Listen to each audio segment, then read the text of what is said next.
Goed, u word nou opgeneem. Of ek word nou opgeneem.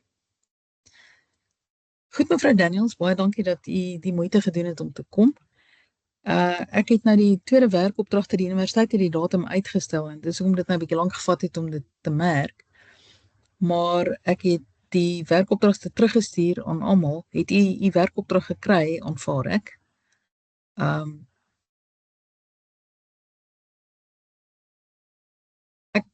Ek wil eintlik 'n bietjie terugvoer oor die tweede werkopdrag gee, maar dan wil ek ook sommer praat oor die eksamenportefeulje. So ek gaan nou vir u op my skerm wys.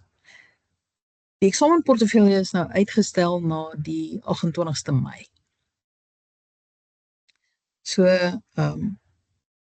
u darm nou nog so week of 2 om dan te kan werk. Jy moet dit die aand op die laaste 11 uur inhandig. Wat werkopdrag 2 aanbetref, nog 'n bietjie groter. Wil ek onomwonde sê dat die studente wat gedryf het, nie die voorgeskrewe kortverhale en gedigte en die romans self gelees het nie. Ek het vooraan werkopdrag 2 so rooi blok gesit met 'n klomp instruksies. Jy moet die voorgeskrewe studiemateriaal en tekste op e-reserves in jou antwoord betrek. Jy kan nie net daar vir my 'n klomp goed neerpaste, eintlik, wat jy op kunsmatige intelligensie gegenereer het nie. Dit is baie duidelik wanneer dit gebeur. Daar's net so 'n klomp stellings. Dit word glad nie gesubstansiëer met enige voorbeelde uit die teks, uit die literêre teks nou, of enige aanhalings wat vir my 'n aanduiding kan gee, of die eksaminator aanduiding kan gee dat u daardie werk self bestudeer het nie. Dit is glad nie baie leeswerk nie. Regtig waar. As u slim kies, dan kan u die hoeveelheid tekste wat u moet lees beperk. In elk geval, dit is mos lekker om dit te lees. Ek meen, u doen sekerlik derde jaar omdat u in die vak belangstel en die letterkunde is altyd vir my lekker. Is amper 'n halwe stokperdjie vir julle. So dis nie baie werkopdragte dis nie baie literêre tekste om te lees nie, maar jy moet dit lees. Daar sonder, weet jy, dit is so duidelik. Julle is nou baie van julle selfonderwysers. Dit is so duidelik wanneer iemand nie self met die studiemateriaal omgaan nie. En dit help ook om te verwys na 'n klomp ander tekste wat ons nie behandel het nie. As ek sê julle moet goed op plek skryf en julle moet Preto gebruik, soos wat dit op e-reserves is, dan moet jy dit doen. Ek meen, dan help nie jy skryf my 'n klomp ander goed wat ander mense oor plek gesê het nie, want dan antwoord jy nie die vraag nie. Ek waardeer dit as mense ekstra navorsing doen, maar dan moet daai navorsing addisioneel wees tot die studiemateriaal wat ons vir julle voorskryf. Anders verydel dit die hele doel, anders deurloop jy nie die kurrikulum. Maar goed, by vraag 1, moes ek dikwels skryf, waar is die bronerkenning? Want geen bronne word erken nie, en dit is nie asof jy net die bronne aan die einde in die bibliografie kan skryf en dan vir die res gee jy geen erkenning nie. Jy moet binne die liggaam van jou essay, moet jy daar waar jy stellings maak, wat nie jou eie insigte is nie, moet jy sê waar jy dit vandaan kry. Jy sien dit ook baie by daai tweede vraag oor die teorie van dierestudies. As jy praat oor, sê, antropomorfisme, en jy's gevra om na Clarke te kyk wat in die e-reserves is daarop, want onthou nou, elke keer wat jy nou oor 'n onderwerp werk, is die beste idee om terug te gaan na die studiegids toe en daardie studie-eenheid of leereenheid wat oor hierdie betrokke, of dit nou oor dierestudies is, en of dit nou oor plek is, en of dit nou oor die omgewingsdiskours is, en of dit nou oor die plaasroman is, jy moet daai hoofstuk gaan lees, sodat jy ten minste 'n bietjie van 'n agtergrond kry oor watter tekste daar op e-reserves vir jou geplaas is, waar jy moet gaan kyk. Nou, as jy dan nou bijvoorbeeld na Clarke verwys by antropomorfisme, dan moet jy hom erken, ook daar in die liggaam van die teks. Maar goed, om nou net weer terug te kom tot by vraag 1, en dit is wat my ook gepla het. Ek het in die vraag dit geformuleer en gesê, gaan kyk na hierdie Linda Maree se MA verhandeling wat sy by Unisa gedoen het. Daar het sy heel wat geskryf oor Johan Lodewijk Maree se digkuns. Sy het byvoorbeeld 'n indringende bespreking van Bloubok gedoen En dan het sy ook gaan kyk na die huldigingsgedigte. Nou die huldigingsgedigte is gedigte wat eintlik opgedra word aan bewaringskundiges, soos Jane Goodall, soos Diane Fossey, soos die Adamsons, soos Ian Player in Swart Renoster. Dit is almal mense wat op sekere vlakke vir die omgewing reuse werk verrig het. So jy moet gaan kyk. Nou in werkopdrag 2 moes jy nou 3 tekste gedoen het. Nou in die portefeulje en hierdie tekste het nou net 25 getel in die werkopdrag. Maar in die portefeulje tel 'n vraag 50 punte. En dan moet jy meer doen. Ek dink ek vra jy moet 4 doen daar nie. 4 tekste doen. So jy kan weer dieselfde tekste gebruik wat jy gebruik het in vraag 1. Dis nou eintlik die idee sodat jy 'n bietjie kon oefen en bietjie my terugvoer kon kry en dan daaroor besin en dan daai tekste wat jy reeds in die werkopdrag gedoen het dan nou te verbeter soos wat ek voorgestel het en dan nou nog addisionele tekste by te doen uit die lysie wat ek vir julle gegee het. So julle het baie van die werk vir die portefeulje is eintlik reeds gedoen of die spitwerk is eintlik reeds gedoen toe jy werkopdrag 2 gedoen het. Ander ding, proeflees asseblief jou werk as jy dit instuur. En onthou nou, my grootste probleem is dat die studente baie dikwels te min inligting verskaf. Jy kan nie vir 'n vraag wat 25 punte tel vir my minder as 'n bladsy skryf nie. Ek weet ek gee nou nie lentebeperkings of iets, maar jy kan eintlik mos maar vir jouself dink dat dit hopeloos te min is. Dis 'n derdejaars werkopdrag. Nou in die portefeulje tel die vraag nie eers net 25 punte nie. Die vraag tel 50 punte. Daar's net 2 vrae. So jy moet sorg dat jy daai 2 vrae ordentlik doen, ordentlike analises, ordentlike navorsing oor die teorie mooi uiteensit en dan nie toepassings doen nie, met genoeg voorbeelde wat aantoon dat jy hierdie tekste wat jy bespreek self gelees het. Dit is die belangrikste van alles. Goed, soos by vraag 2, in die vraag sal ek dan byvoorbeeld vir jou sê, kyk na die skakel van Lemmer en Woodward oor dierestudies op literêre terme en teorieë. As jy dit nie doen nie, antwoord jy nie eintlik die vraag nie. Jy moet die riglyne wat ek vir jou gee, navolg. As ek vir jou in vraag 3 oor plek sê, jy moet kyk na Erik Priethow se aanhaling. Dan moet jy daai artikel van hom, What is Place, of daai uittreksel van hom, What is Place, wat op e-reserves geplaas is, gaan bestudeer. Jy moet dit aflaai, jy moet dit lees, jy moet dit internaliseer, jy moet dit aanhaal. Jy moet wys dat jy daai artikel gelees het en dan moet jy dit toepas. Al pas jy nou nie elke liewe enkele aanname wat hy oor plek maak toe nie. Jy moet dit ten minste 'n soort van in jou inleiding daarom meer breedweg gee en dan kan jy nou net 'n paar van hierdie toepas. By vraag 4 oor die ekofeminisme kan ek nou vir jou sê is daar baie min studente wat die spesifieke kortverhaal gelees het. Hulle kry goed op die internet wat hulle van die wal af in die sloot help. Skryf my klomp generiese goed. Gee waarskynlik vir ChatGPT een of ander prompt en sê pas ekofeminisme toe in hierdie kortverhaal en dan kom daar net 'n klomp vaal goed uit. Dis goed wat jy eintlik maar oor enige omgewingsgerigte teks kon gesê het. Dis nie afgesplits nie op die voorgeskrewe tekste nie. En dis baie belangrik. Ek meen voordat jy dit nie onder die knie kry nie, gaan die punte nie verbeter nie. Nou wat die eksamenportefeulje aanbetref, daar's 'n dokument riglyne vir AFK 3704 wat jy net weer 'n bietjie kan gaan kyk hoe moet 'n literêre essay nou eintlik daar uitsien. Jy weet net, daar moet daar 'n inleiding wees, daar moet 'n logiese argument volg, daar moet 'n ordentlike gevolgtrekking wees. By baie van julle het julle by vraag 1 en vraag 2 en eintlik vraag 3 nie regtig 'n gevolgtrekking gemaak ten opsigte van al die tekste wat jy vooraf bespreek het. En jy moet die dokument daarom ten minste 'n bietjie versorg, jy weet. So 'n klomp tik en spelfoute skep nie 'n goeie indruk nie. Maar weer eens, ek herhaal dit, die grootste fout wat julle maak is om te min inligting te verskaf. Ek moet genoeg inligting kry wat ek kan bepunt. En hier gaan jy 2 vrae van 50 punte elk moet doen. So dit is ononderhandelbaar, skryf ek hier, om die relevante bronne, die teoretiese bronne en dan nou die literêre tekste of die fiksie self op e-reserves te betrek.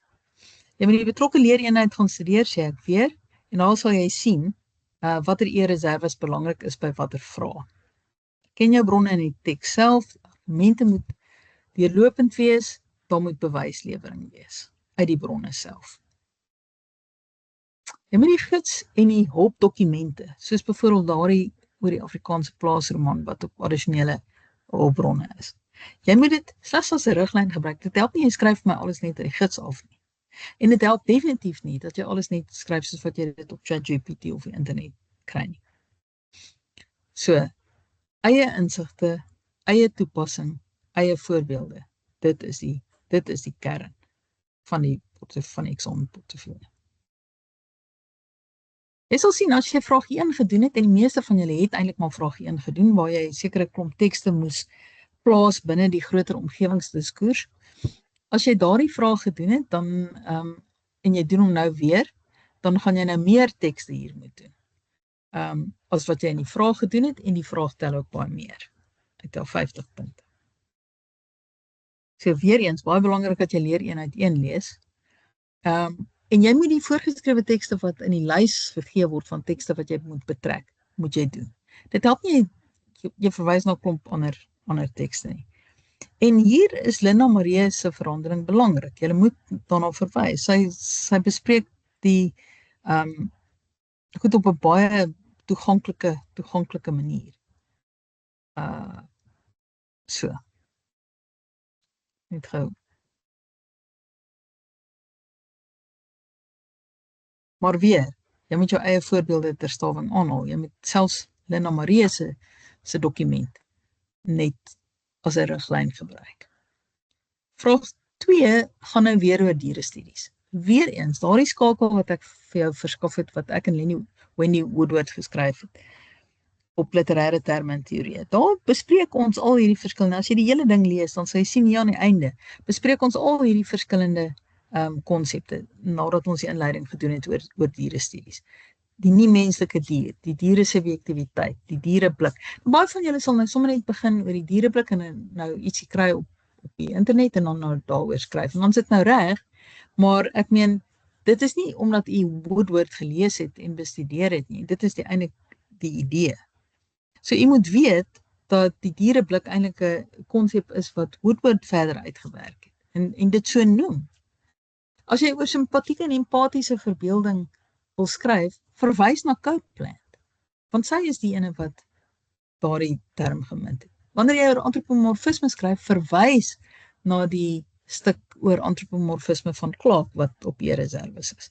So dit is belangrik. En ek moet sê, hierdie keer het die meeste van julle die teks reg gehad, die woestynliefde, julle het dit heel goed toegepas, het ek gedink.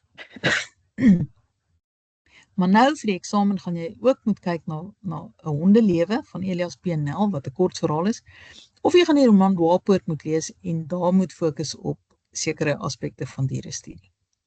Natuurlik, as jy nie die roman op hierdie stadium nog gelees het nie, dan stel ek voor dat jy konsentreer op woestynliefde, wat jy dan nou klaar gedoen het, en dan kies jy 'n hondelewe van Elias P. Nel, wat 'n uitstekende kort verhaal is, dink ek.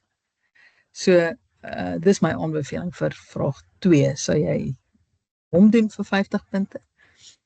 Kies jy nou, hierdie volgende een skryf ek ook maar net, jy moet jou eie voorbeelde uit die roman lees. Dit help net om 'n verhaal inhoud op te som. Jy moet daarom sê waaroor die verhaal min of meer gaan, jy weet. As dit nou gaan oor 'n hondelewe van Elias P. Nel, dan sal jy ten minste net ter inleiding sê, dit gaan oor 'n klomp honde wat die skape van die polisieman aangeval het en toe in die township.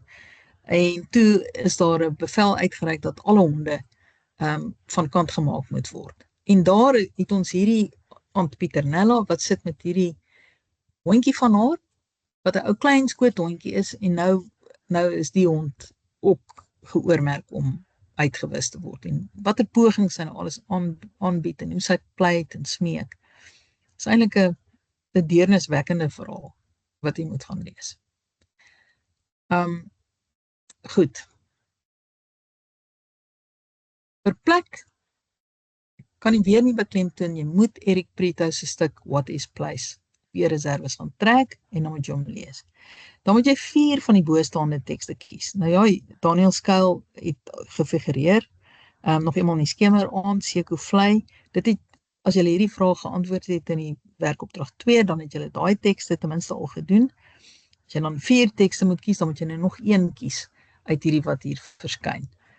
Ek het, as jy nou byvoorbeeld nou 'n winter in die Stormberge sou wou skryf, het ek heel aan die einde ook 'n skyfie ingesit oor Oukamp se streeks kuns en sy Stormbergse verhaal. Maar goed, 3 tekste het jy nou reeds beantwoord. Jy kan 'n 4-1 bydoen. En byvoorbeeld nog eenmal wil ek in die skemer aand, is daar ook 'n bespreking van Kannemeyer wat spesifiek oor hierdie gedig handel. Maar wat ek wil hê julle moet doen is om Prito te vat en Prito sê dat eintlik is plek nie net 'n geografiese werklikheid nie. Plek is enige ruimte waaraan 'n individu betekenis toeken.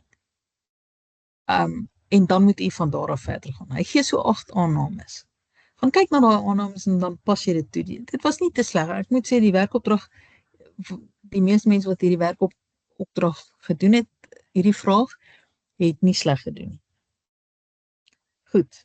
Weereens, moenie te min skryf nie. Moenie te min skryf nie. Maar kyk dat alles wat jy skryf daar hoort en nie oorbodig is nie.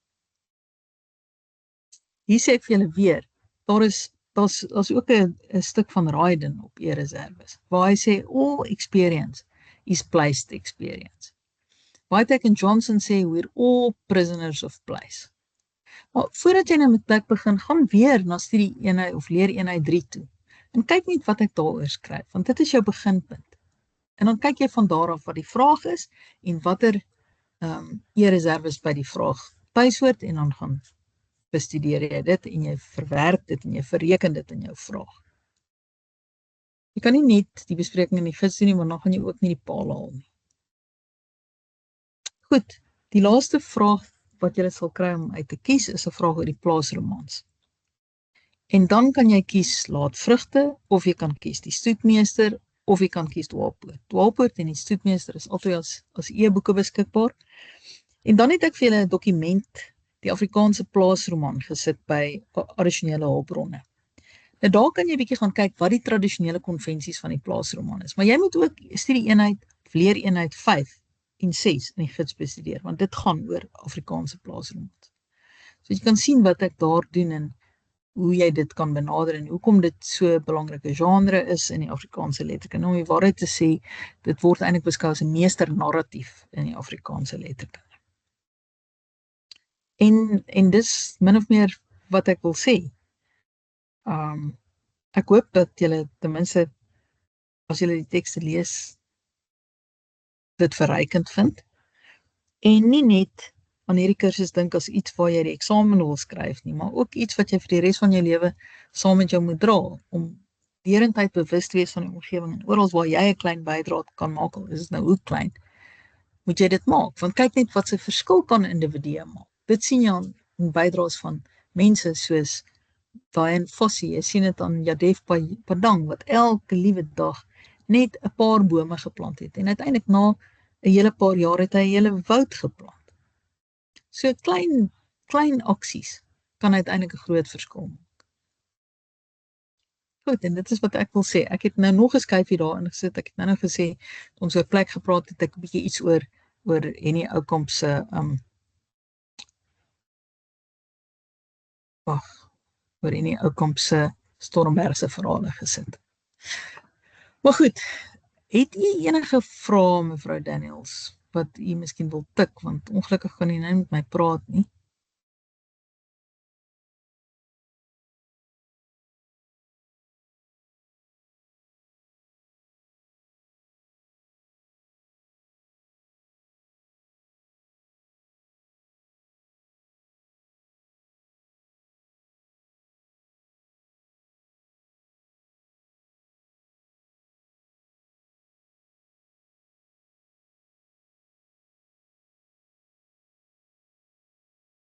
Dis ek weer. Enige iets wat u wil Sê mevrou Daniels. Chat is turned off.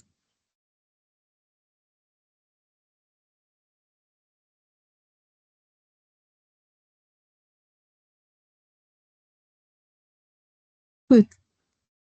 U kan of my e-pos skryf as u sekere vrae het wat u nog wil hoor. Maar ek dink ten minste het ons nou bandopname van hierdie lesing en dan kan almal daarna luister en u kan almal weer daarna luister. Maar u is welkom om vir my ook 'n e-pos te skryf. Baie dankie dat u gekom het. Totsiens.